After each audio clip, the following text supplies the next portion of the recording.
Fala, meus queridos, como estão todos vocês? Espero que sejam todos bem, com saúde. E é o seguinte, ó, nessa aula aqui, a última aula desse nosso terceiro bimestre. Foi um bimestre aí, né, como o segundo também, né, um bimestre que foram apenas aulas à distância, né. Durante essa aula, se caso alguma coisa você não compreendeu, você pode dar um pause e voltar. Tá bom? Eu vou fazer de uma maneira muito resumida aqui. Então, mais conceitos estarão lá na plataforma, disponíveis na plataforma.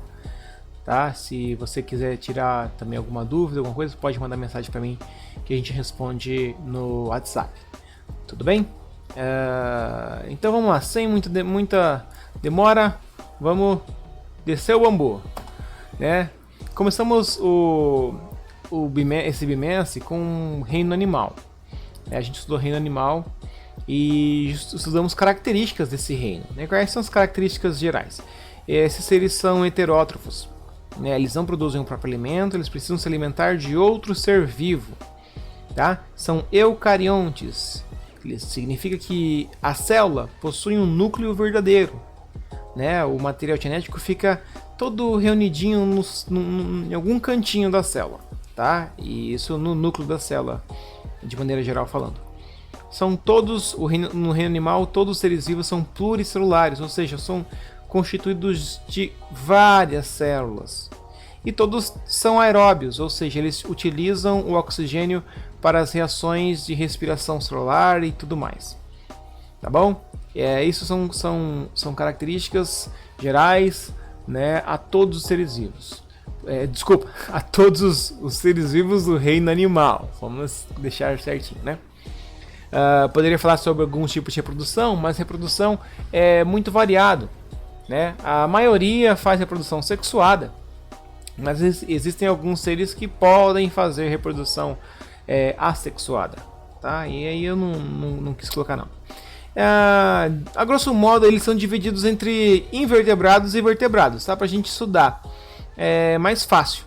Então a gente começou basicamente com os invertebrados. Foi o segundo bimestre, a gente estudando basicamente apenas seres invertebrados. Tá? Começamos com o mais simples de todos. E aí você acompanha comigo se estiver faltando alguma informação, né? Dá uma olhadinha no caderno aí que você vai relembrar. Tá, mas aqui eu coloquei a parte bem concisa mesmo de cada grupo para você não esquecer. São coisas muito importantes desses grupos. Tá? São características importantes. Então, poríferos. O nome está dizendo que são animais que possuem poros. Não pode esquecer isso aí. Tá bom? Quem são? São as esponjas do mar. Tá? São animais sésseis. Não possuem tecidos típicos. Isso é importantíssimo você lembrar. Tá? Eles não têm uma constituição de células certinhas assim, que se reúnem e têm a mesma função, né? Formam um órgão, formam outra coisa. Não tem. São animais filtradores, tá? Eles precisam que a água passe por eles para eles poderem filtrar a matéria orgânica presente na água. Tá? Restos mortais de outros seres vivos, partículas de outros seres vivos, esses animais vão filtrar a água, vão retirar o que precisam. Tá bom? A principal célula é o coanócito. Esse nome não pode esquecer. Tá? Lembra de coar café. Coanócito é uma célula de poríferos. Então esses poros, eles precisam passar a água para eles poderem filtrar as partículas que estão na água. Eles fazem isso basicamente através de células chamadas coanócitos. São células flageladas, tem um flagelinho assim, uma espécie de um chicotinho. Tá? Que a função desses coanócitos é promover a circulação na água, tá? Para que a água possa entrar pelos poros e sair por cima, tá? No ósculo, chama um buraquinho que tem em cima das esponjas. Né? E desse modo eles conseguem capturar a matéria orgânica. Quinidários, o nome está dizendo aqui, ó, o significado era quinidós, né? São animais que queimam. Quem que são esses? Águas vivas, anêmonas do mar. Tem outros também, tá? Eu só coloquei alguns exemplos. Águas vivas e anêmonas do mar, tá? As células principais, né, que esses seres já têm, são chamados de quinidócitos. Essas células são capazes de injetar toxinas. Elas paralisam ou matam outros seres vivos, e aí eles podem fazer a alimentação deles, tá bom? Não, esse nome aqui é o quinido, tá? Vocês podem achar também uma estrutura, né? O quinidoblasto. Lembra desse nomezinho aqui que vai ser fácil de você associar com esse filo dos quinidários, tá? Eles podem ser pólipos, ou seja, são presos ao substrato, ou medusas. Nesse caso, eles são natantes, tá? Então, águas vivas são medusas, tá? São natantes, elas podem nadar, deslocar livremente, e anêmonas do mar, elas são presas ao substrato e nós chamamos isso de pólipos, tá?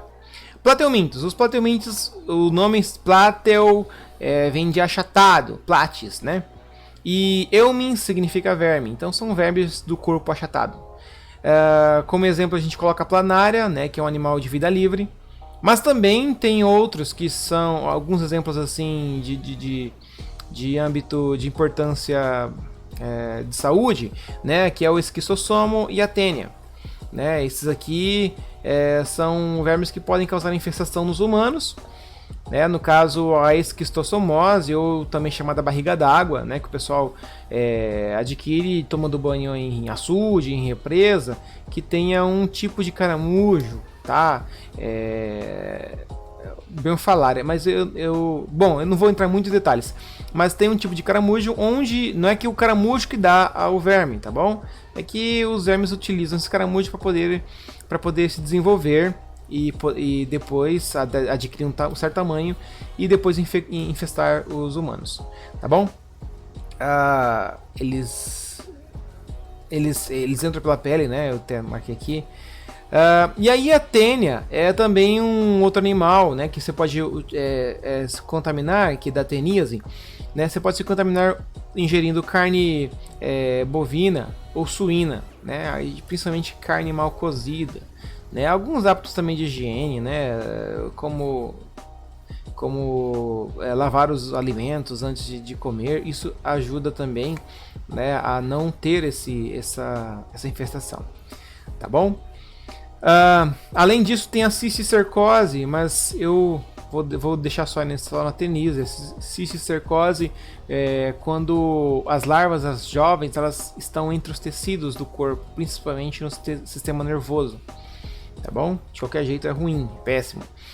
Nematóides são vermes, nema significa fio, então são vermes afilados, vermes com corpo em forma de fio, com pontas em forma de filamento, tá?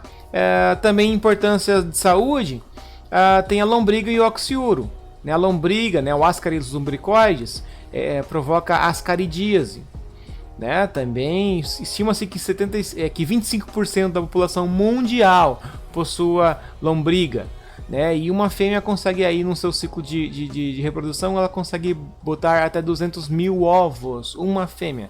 Então você imagina aí que muito possivelmente você já adquiriu, né, uma lombriga na vida, mas tomou um remedinho e já passou, né? Já não tem mais essa sensação, né? Vamos torcer para que você não tenha. E se não tomou remédio de verme aí, já vamos tomar, né? Oxiuro. Esse verme aqui todo mundo talvez nunca viu, mas já sentiu. É o verme que possivelmente o povo fala que só em noite de lua cheia, né? Tem uma historinha muito interessante, mas não vou contar agora, né? Mas em noites específicas esse verme aqui ele faz uma coceira, né, na região anal. E aí a pessoa coça, porque as fêmeas botam os ovos e aí a pessoa coça, os ovos são muito pequenininhos, passam para os dedos e aí contamina todo mundo da casa. Meu Deus do céu, a loucura isso aí, né? Anelídeos tem um corpo, uma característica importante é que tem o corpo segmentado, né? O metamerizado, dividido. Nesse caso em anéis, anelídeos, anéis, né? Os principais exemplos são minhocas e sanguessugas. Tem os poliquetos, né? A diferença entre esses animais é a quantidade basicamente de cerdas que esses animais têm na pele para se ajudar na locomoção, né? Minhocas tem pouco, os poliquetos têm muito, são animais aquáticos, e as sanguessugas têm nada. Né? Tem algum, enfim, considera como nada, né? As sanguessugas são animais que geralmente o nome está dizendo, né? Mas que geralmente pode ser parasitas, né? Elas se utilizam de sangue de fluidos de outros seres vivos, tá ok? Moluscos. Os moluscos são animais do corpo mole, né? O molezinho, né? Tá no diminutivo, molinho. Os principais exemplos aqui, né? Os principais não, alguns exemplos são o caracol, a lesma, o polvo, ostra, tem outros vários, né? Uma coisa importante assim a ser notado que eles podem possuir concha, tá? Essa concha ela pode ser interna ou externa. Pode ser uma ou duas conchas, né?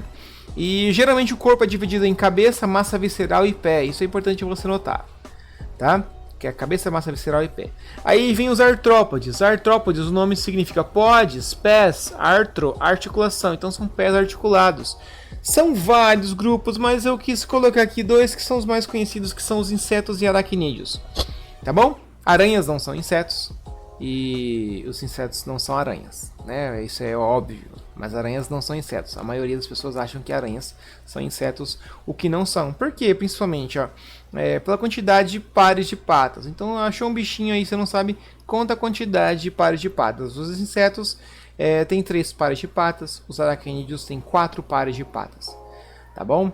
A coisa importante a ser falado é que toda aranha é um aracnídeo, mas nem todos os aracnídeos são aranhas. Tá? Exemplo, o escorpião é um aracnídeo. Tá? O carrapato é um aracnídeo. Aquelas, entre aspas, né, aranhas que ficam lá em cima na casa, sabe? Aquelas que fazem as teiazinhas que você tem que limpar, que sua mãe pede pra você limpar toda semana, você fica enchendo o saco que você não vai, né? Aquilo lá, na verdade, não é uma aranha, né? Aranha verdadeira não. Tá? É um opilião. Os opiliões, eles são caracterizados por pernas muito compridas, tá? E são totalmente desprovidos de veneno. Então não precisa ter medo deles não. Tá? Insetos como exemplo nós temos baratas, nós temos pulga, a formiguinha, e besouros, né? São vários. E equinodermos, que são o último grupo. Equinodermos é a pele, significa dermos, né? Pele, e equi é espinhos. Então, estrela do mar, ouriço do mar, pepino do mar, serpente do mar e bolacha da praia. Caramba, a bolacha da praia deve ser mó tristona porque não tem o nome dos priminhos dela, né? É o filo mais próximo dos cordados, aí você entenda como vertebrados, tá bom? Por que ele é o filo mais próximo? Porque esses animais possuem endoesqueleto. Tá? Além disso, a formação do tubo digestório começa pelo ânus, né? Então se inicia no ânus antes de formar a boca. Esse tipo de formação é chamado de deuterostômios, tá?